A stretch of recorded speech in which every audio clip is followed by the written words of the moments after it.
samiif lafaa baraane kan hin jiraattu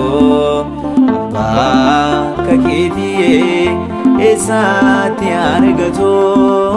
yoo arga keetiin uumamaa kan soortu leenjicha Yihuudaa eenyu sin eegatu samiif lafaa baraane kan hin jiraattu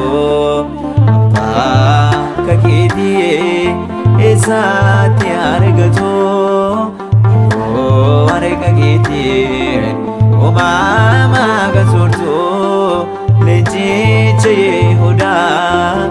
eenyu sin eegatu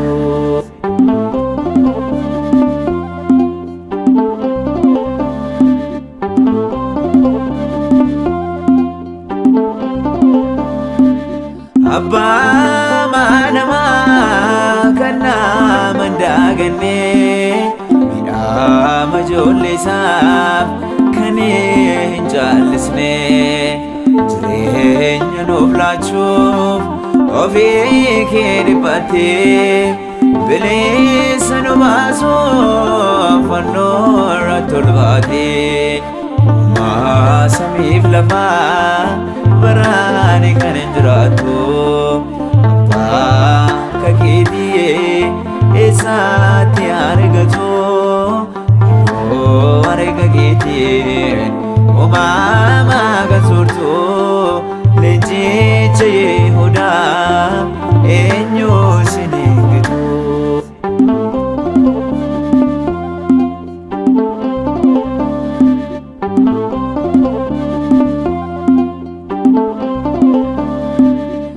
qabdu madaallee arjummaan kee addaa ifnee baraa baraa ani googeetiin maddaa dukkaana keessatti urjiin nu maarsitee eebbaa kee guddaanee ati nu miillattee samiif lafaa baraane kan hin jiraattu abbaa kakeetii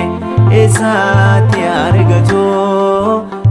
yoo arga keetiin uumamaa kan soortu leenjicha Yihuudaa eenyu sin eegatu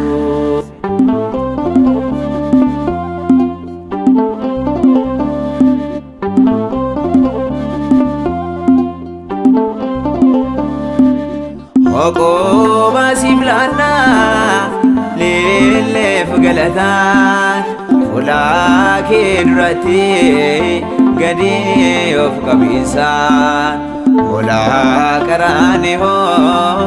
galaata baay'isaa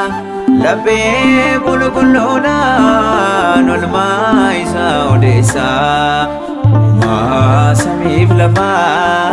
baraane kan hin jiraattu abbaa kakeetii eessaatti argatu yoo arga keetiin uumamaa kan soortu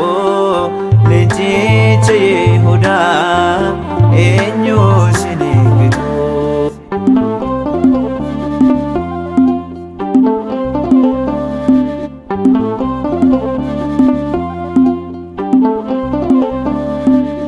abbaa manamaa kan nama hin daaganne midhaama ijoollee isaaf kan hin jaallisne jireenya nuuf laachuuf ofii kee dhiphattee bilisa nu baasuuf fannoo irratti ol baatee samiif lafaa baraane kan hin jiraattu abbaa kakeetii eessaatti argatu yoo arga keetiin uumamaa kan soortu leenjicha